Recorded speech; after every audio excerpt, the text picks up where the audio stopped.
Persiguiendo el Jade, capítulo 96. Ciudad de Cannes, dentro de la tienda militar central. Un explorador entró apresuradamente desde el exterior, arrodillándose sobre una rodilla, haciendo el saludo militar. Marqués, los rebeldes en la ciudad de Cannes siguen defendiendo obstinadamente las puertas y se niegan a salir. El hombre sentado a la cabecera vestía túnicas oscuras en lugar de armadura. Su figura era alta y esbelta. Sus largos y pálidos dedos sostenían un manual militar y sus ojos, como los de un fénix, permanecían serenos e imperturbables. Como si hubiera previsto esta situación, simplemente dijo: «Continúen el asedio hasta que los rebeldes ya no puedan ni siquiera llenar los huecos en la muralla de la ciudad con cabezas». El explorador aceptó rápidamente la orden y se marchó. Sitchin dejó a un lado el manual militar y llamó a su guardia personal. «Tráiganme mi armadura». Gonsun Jin, que estaba cerca, preguntó: «¿Vas a desafiarlos a una batalla?» Sitchin respondió: «Las fuerzas que quedan en la ciudad de Cannes ya no representan una amenaza, pero Sui Yuanqing sigue siendo un peligro latente. Con la moral por los suelos en la ciudad, si lo desafío, no se atreverá a negarse». Gonsun Jin comprendía lo que estaba en juego. Sui Yuanqing era el único luchador capaz que quedaba en la ciudad de Cannes, y Sitchin tenía la intención de eliminarlo antes de marcharse. Desafiar a Sui Yuanqing tras 2 días de asedio era como arrojarlo a una pira ardiente. Si aceptaba, le haría el juego a Sitchin, permitiéndole eliminar esta gran amenaza en el campo de batalla. Si se negaba, la moral ya baja en la ciudad se desplomaría aún más. Debajo de las murallas de la ciudad de Cannes, el ejército de Jiangsu, que había estado atacando con ferocidad, se detuvo repentinamente. Antes de que los defensores en las murallas pudieran recuperar el aliento y revisar aliviados, vieron cómo la formación del ejército de Jiangsu cambiaba. Las filas negras semejantes a las hormigas se separaron, creando un estrecho sendero lo suficientemente ancho para que 2 hombres entre el polvo y la arena se arremolinaran. Un jinete solitario sobre el caballo negro avanzaba lentamente desde la retaguardia hacia el frente de la formación. Las sombreras con forma de quilín brillaban solemnemente con la fiereza bajo el sol abrasador, mientras una capa oscura se extendía tras él sobre el lomo del caballo. En una mano sostenía una alabarda de asta negra adornada con motivos de dragones dorados.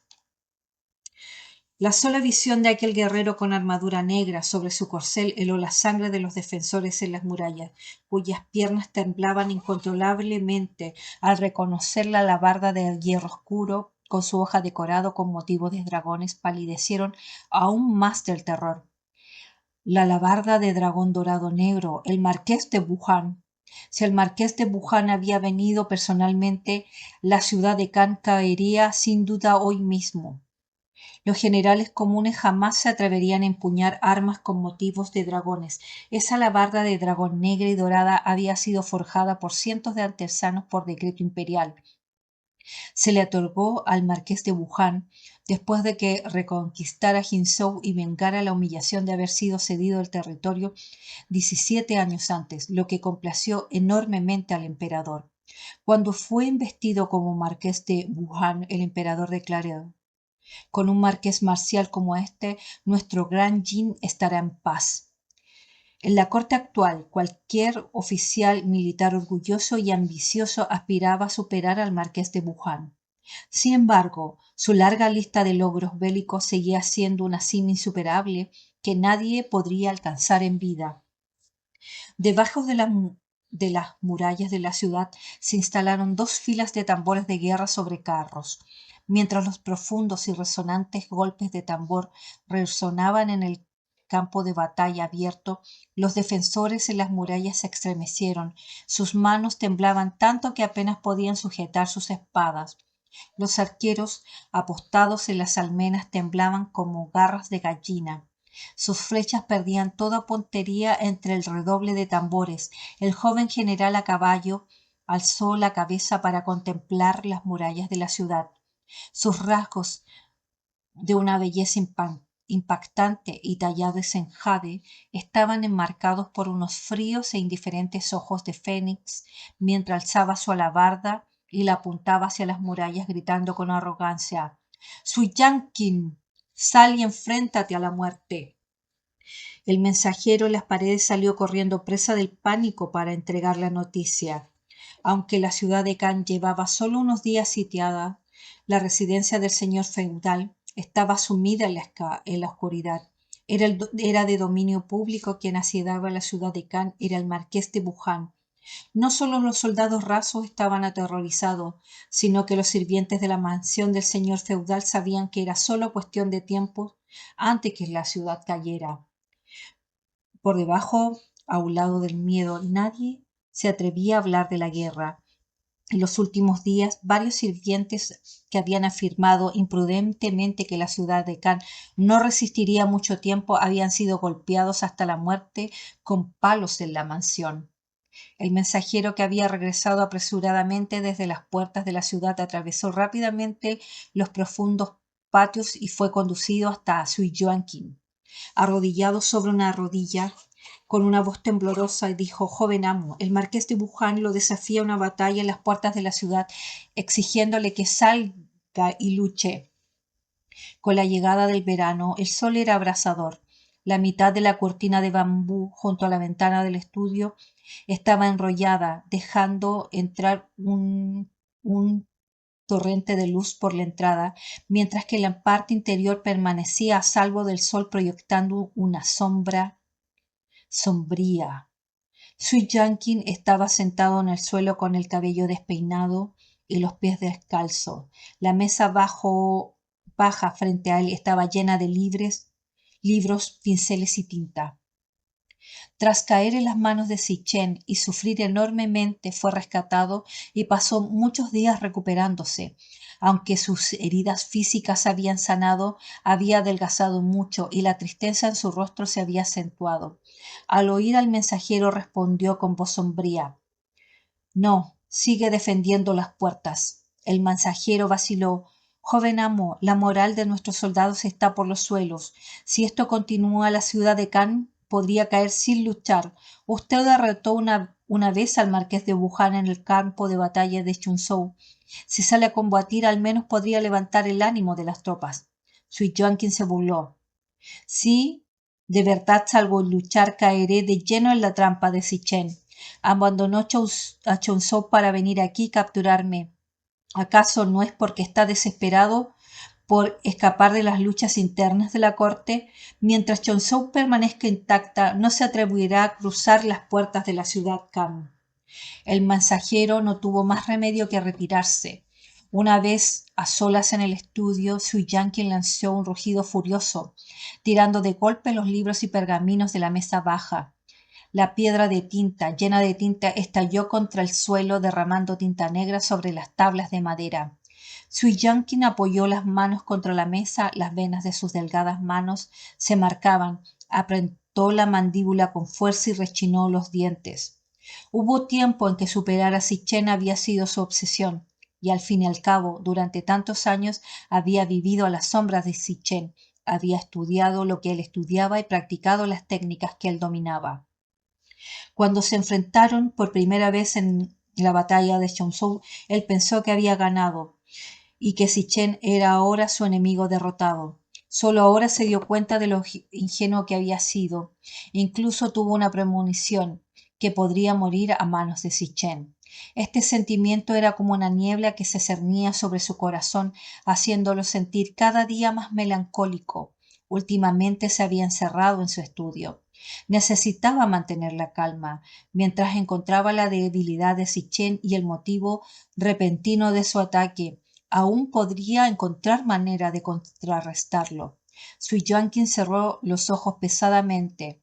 Se oyeron pasos que se acercaban vacilantemente desde el exterior.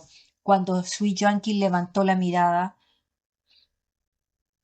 la joven se sobresaltó y casi dejó caer el plato de pasteles que tenía en la mano. Temblorosa dejó el plato de exquisitos bocadillos sobre la mesa baja y balbuceó: «Soy yo, prima».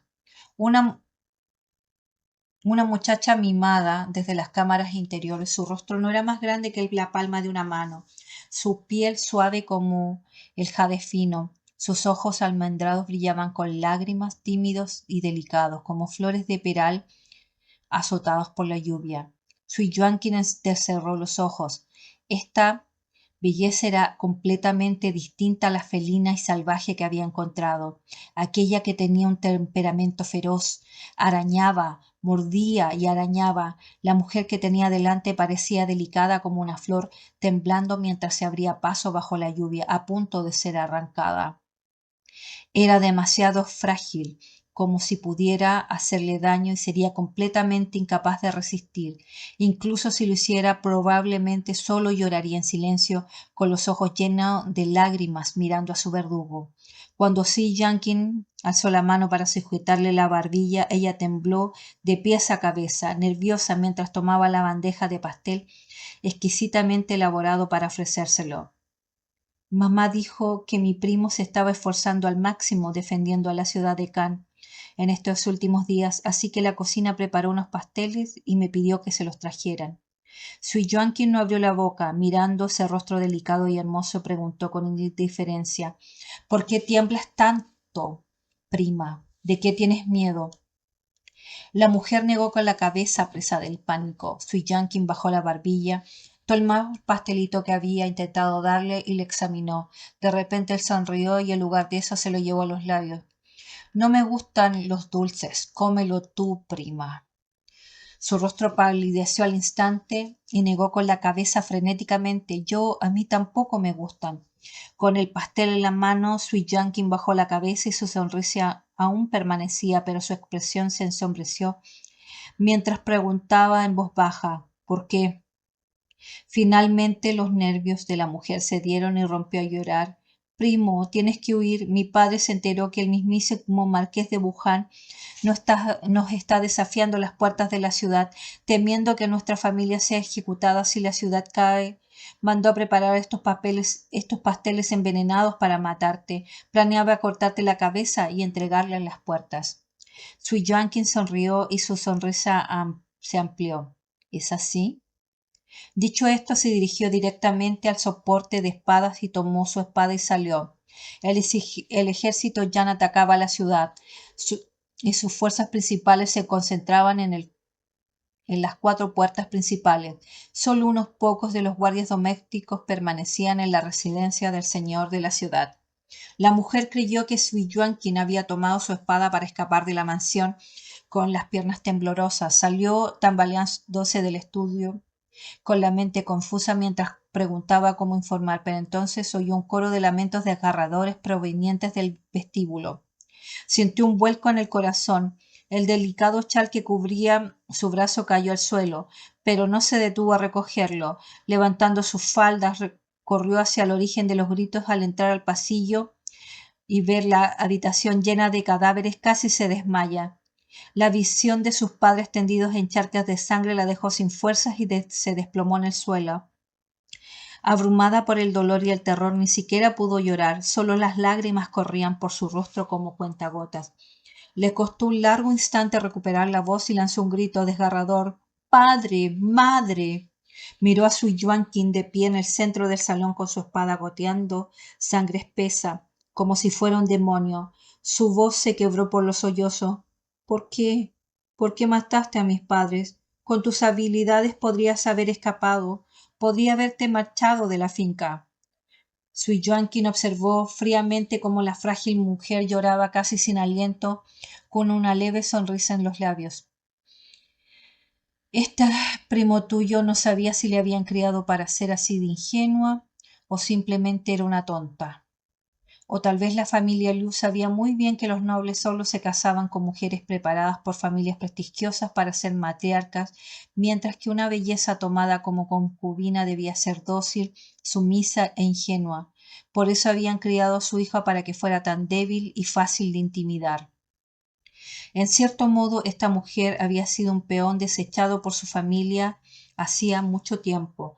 Tristemente, seguía llorando así por unos padres que habían estado dispuestos a entregarla como un juguete en cualquier momento. Él se agachó frente a ella tocándole la cara con su mano ensangrentada mientras replicaban. Estaban todos dispuestos a ofrecer mi cabeza en señal de rendición. ¿Por qué no iba a matarlos? Las mejillas pálidas de Liu Waner llevaban la marca ensangrentada de sus dedos. Sus labios se entreabrieron, pero no pronunció palabra. Sus largas pestañas revolotearon mientras las lágrimas corrían por su rostro, haciéndola parecer aún más frágil y lastimosa. Era una belleza deslumbrante, el tipo de belleza que ablandaría el corazón de cualquier hombre.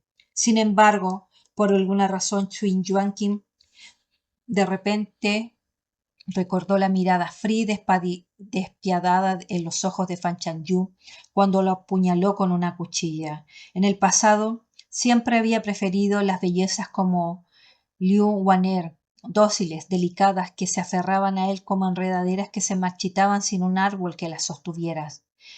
Pero tras ver tantas bellezas idénticas, sus rostros se fundieron en su memoria. Todas tenían el mismo temperamento, la misma fragilidad, y probablemente ni siquiera recordaría si una más o menos permanecía a su lado. Entre la nobleza lo único que valía la pena disputar era cuál de esas bellezas era la más deslumbrante, pero la belleza era efímera. En tan solo 3 o 5 años, muchachas de rostro angelical, tiernas como cebolletas, volverían a captar la atención de los poderosos. ¿Quién recordaba aún cómo era la belleza por la que una vez habían luchado? No era diferente de las cortesanas en los burdales. Cuando una envejecía, otra ocupaba su lugar. Tras encontrarse con tantas bellezas idénticas, era el felino salvaje que solo sabía herir el que permanecía en sus pensamientos. Sui Yanqing retiró la mano y miró a la mujer desplomada en el suelo, cuyo cuerpo temblaba sollozo. Eres una buena chica, dijo. Me dijiste la verdad, no te mataré. Envainó su espada, se puso de pie caminando hacia la puerta antes de detenerse sin volverse, añadió. De ahora en adelante ya no eres la hija de la familia Liu. Escóndete entre la gente común y vive bien. Li Wanet miró fijamente la figura de Sui Yuan que se alejaba, y luego los cuerpos sin vida de sus padres con los ojos aún abiertos. En sus 16 años jamás había experimentado una conmoción semejante. Ahora, más allá del llanto, solo le invadían el miedo y la confusión ante lo desconocido. Ni siquiera pensó en cómo acababa, acababan de asesinar a sus padres. Instintivamente se puso de pie de un salto aferrándose al marco de la puerta mientras seguía tambaleando y sollozando. Primo. El sol del mediodía brillaba con fuerza. Sui Yuanqing llevaba tanto tiempo sin salir de su estudio que al cruzar la puerta lunar se detuvo entrecerrando los ojos ante el brillante astro en el cielo. El resplandor le arrebató momentáneamente el color de su visión, sumiendo al mundo en la oscuridad. Sonrió con pereza como si aceptara con calma su destino. Existía otra forma de vivir en este mundo, aceptando la muerte. El ejército de Yanzhou llevaba horas provocando a los soldados al pie de la puerta de la ciudad, pero Sui Yuanqing nunca apareció. En su lugar se encontraron con una bandera de tregua izada desde las almenas. Los soldados de abajo no hicieron más que abuchear con fuerza, mientras los defensores en lo alto de las murallas parecían demacrados, con expresiones casi inexpresivas. Tras soportar el tormento diario del asedio, ahora deseaban que el ejército de Yanzhou tomara Kanchen rápidamente y acabara con todo. Cuando Xi Chen y Gonsun Jin regresaron al campamento, este último furioso se abanicó con rabia. Ese cobarde de Sui Yuanqing se atrevió a desafiarte con tanta arrogancia en el desfiladero de primera línea y ahora se esconde tras sus muros como un perro con el rabo entre las patas. ¡Qué vergüenza! Exclamó Sichen. No cayó en la trampa para entrar en batalla, lo que significa que entiende que lo estoy entreteniendo aquí mientras espero que Chonzhou caiga primero. Pero después de hoy, la moral de los rebeldes de la ciudad Kan está completamente destrozada. Si hay algún disidente entre sus filas, las luchas internas los mantendrán ocupados un tiempo. No se atreverán a lanzar otra ofensiva pronto. Gonsun Jin reprimió su ira y dijo, está bien, ahora planeas ir a Chonzhou, ¿verdad? Chasqueó la lengua 2 veces. Acordamos 3 días. Pero ¿no puedes esperar ni 2 días y medio? Sitchen respondió con calma. Este marqués tiene algunos asuntos personales que atender. Dado que si Jenkins sabe que estoy aquí, no actuará precipitadamente. Después que me vaya, que alguien se haga pasar por mí en la tienda. Gonsunjin no pudo evitar sospechar. Ir a verla ya es un asunto privado. ¿Qué otros asuntos privados tienes? Sichel dijo. Le mandé a fabricar un arma a medida. Hacía tiempo que Sibu le había contado cómo Fan Chanyu estuvo a punto de ser derrotada por Chi-Hu en su último encuentro por no tener un arma adecuada. Casi inmediatamente de bajar en la montaña le ordenó a un herrero que formara un arma para ella, con la intención de que fuera una sorpresa. No imaginaba que ella tendría sus propios planes, unirse al ejército y dirigirse al campo de batalla de Chonzhou. Según sus cálculos, el arma ya debía estar lista. Planeaba recuperársela y entregarla personalmente. Recordando su última experiencia humillante, Gonsunjin lo interrumpió con solo mencionar el tema. Basta, basta, vete ya. En ese preciso instante, un guardaespaldas entró en la tienda con una carta enrollada. Marqués, el halcón Gerifalte ha regresado con un mensaje. El halcón Gerifalte había sido tomado por Fan Chanyu, así que su repentino regreso probablemente significaba noticias de ella. Sitchen tomó la carta y la leyó rápidamente. Su expresión, hasta entonces serena, se ensombreció al instante. Arrojó la carta al brasero que se usaba para quemar documentos importantes y dijo con frialdad: «Preparen mi caballo». La curió de Gonsunjin se despertó al instante. «¿Qué pasó?» Pero Sitchen no respondió. Simplemente levantó la solapa de la tienda y salió a grandes zancadas. Al notar que la carta en el brasero no se había quemado del todo y que el viento la había apagado, Gonsunjin no pudo resistir la tentación de recogerla para mirarla. Aunque la mayor parte de la carta estaba carbonizada, las palabras del final permanecían claramente visibles. Li Juan tiene intenciones inapropiadas hacia su esposa. Gonsunjin soltó una carcajada, incapaz de reprimir su regocijo ante la desgracia ajena. «Sí, Jinhuan, o sí, Ji-Wan, tu karma te ha alcanzado demasiado pronto». Mientras tanto, en Chonzhou, Fan Chanyu acababa de terminar de correr más de 16 kilómetros alrededor de las montañas con las tropas de entrenamiento. Los soldados exhaustos se desplomaron como fideos pasados por agua. Cuando alguien divisó un río más adelante, los soldados empapados en sudor subieron corriendo, ansiosos por lavarse en el agua. El calor se intensificaba y Fan Chanyu también había sudado bastante, pero al ser mujer y unirse a ellos en el río no era una opción. En lugar de eso, se quedó a la sombra de un árbol bebiendo agua. Al principio le pareció bastante ostentoso que el gran tutor le consiguiera el rango de jefa de escuadrón, pero después de que le asignaran su propia tienda de campaña, algo a lo que solo tenían derecho las jefas de escuadrón y superiores, comprendió su consideración. Cuando fue a darle las gracias al gran tutor, Tao le explicó: «Si te hubiera nombrado jefa de escuadrón de 10, con Siegu fuera solo tendrías que gestionar a 8, algo que podrías hacer con los ojos vendados. Una vez que aprendas que 1 más 1 es igual a 2, volver a aprenderlo sería una pérdida de tiempo. Por eso te puse como jefa de escuadrón. No necesitaba aprender a gestionar un número cada vez mayor de personas, ahora docenas, pero pronto cientos, miles e incluso decenas de miles. Con tantas personas bajo su mando, no podría supervisarlas personalmente a todas, así que tuvo que ascender a aquellas que podían servirle para sus propósitos. Esto implicaba algo aún más complejo: ganarse la lealtad de la gente. Sitchen había dicho una vez que Fan Chanyu no era buena en esto. Estaba acostumbrada a ser directa y tener que considerar de repente tantos giros y vueltas era sin duda un desafío para ella. Pero en el campo de batalla, los soldados de bajo rango buscaban primero la supervivencia antes de poder aspirar a mejores oportunidades, riquezas u otras cosas mundanas. En comparación, los hombres de la gente aquí no eran tan complicados. Fan Chanyu ahora parecía un niño pequeño que apenas estaba aprendiendo a caminar tropezando por aquel sendero. Su duelo con Wu Baiyu resultó ser una bendición disfrazada, ya que le granjeó cierta autoridad en el ejército. Al menos entre los 100 hombres bajo el mando de Wu Baiyu, nadie se atrevía a menospreciarla. Los jefes de escuadrón y los jefes de pelotón a su cargo también la tenían en alta estima. Xiu Wu le había dicho que, entre esas personas, algunas podrían convertirse en sus ayudantes de confianza en el futuro, o tal vez ninguna sería adecuada. Tenía que averiguar por sí misma quién podían ser utilizados y cómo, y para aquellos que no ya estaban bajo su mando, cómo debía manejarlos.